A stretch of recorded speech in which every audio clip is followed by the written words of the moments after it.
As we enter the second half of 2022, analysts warn that the global supply chain issue will cause a record amount of interruptions. Companies continue to lose billions of dollars annually due to product shortages, delivery delays, and persistent supply chain bottlenecks, when things were supposed to be improving by now. Meanwhile, the vast majority of U.S. consumers are still unsatisfied with the state of the economy. According to recent statistics, American consumers are growing increasingly dissatisfied with the rising number of products that are out of stock, as well as with the corresponding price hikes and delivery expenses. Truckers collect and distribute over 70% of the goods arriving at U.S. ports around the nation, so a shortage of workers could paralyze domestic supply chains. This is a problem because the system has been broken so many times over the past 2 years that industry executives don't see an end to supply chain problems coming anytime soon. Please show your support by giving us a thumbs up and subscribing to our channel so you don't miss our upcoming videos. We are about to witness the cumulative impact of almost 24 months of continual interruptions. This year, supply chains were 30% less efficient than usual because of numerous port closures and a scarcity of trucks to deliver cargo between ports around the world. Lockdowns in China, according to roughly 58% of respondents, have made it tougher to produce and export as much merchandise as intended, which suggests that cargo bag backlog and unfulfilled demand are still expanding in the United States. Lastly, the chief executive officer of a supply chain monitoring organization in Brazil reported a 638% increase in interruptions caused by supply chain delays and shortages over the previous 18 months. Factories reporting fires more than increased from 275 to 584 over that time period, according to data compiled by Brasileño.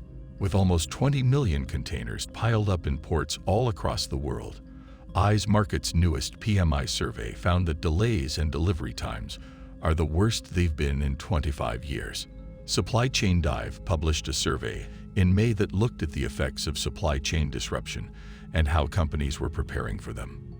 In spite of almost 2/3 of organizations, 65%, increasing their budgets to engage in risk management, the poll found that nearly 4/5, 79%, of respondents reported considerable revenue loss owing to supply chain snarls over the past 2 years. 67% have nevertheless had serious difficulties in the past year.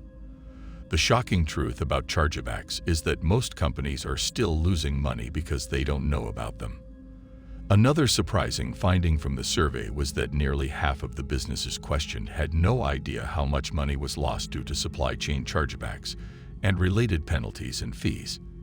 Unfortunately, up to 4% of manufacturers and distributors' top-line revenue goes toward paying for chargebacks. For huge corporations like Amazon, a 4% revenue loss may reach a startling $17 billion annually. In addition, the survey found that 9 out of 10 U.S. manufacturers are experiencing supply chain issues, with 61% describing the impact as major or severe. It is estimated that the U.S. manufacturing sector lost $10.5 billion in sales and is now experiencing nearly $1 billion in increased costs due to shortages and delivery delays. As a result of these problems, manufacturing has slowed to a record low, which is having a negative effect on the health of the U.S. economy. That's why 8 out of 10 American stores have problems with bottlenecks in their supply chains.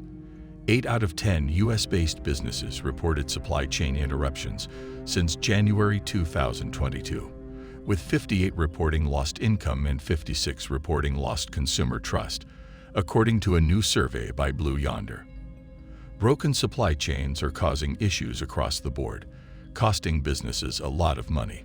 According to a new research by the Michigan Association of Small Businesses, 87% of U.S. small businesses have seen higher costs since the pandemic began, with nearly half, 43%, reporting price increases of 20% or more.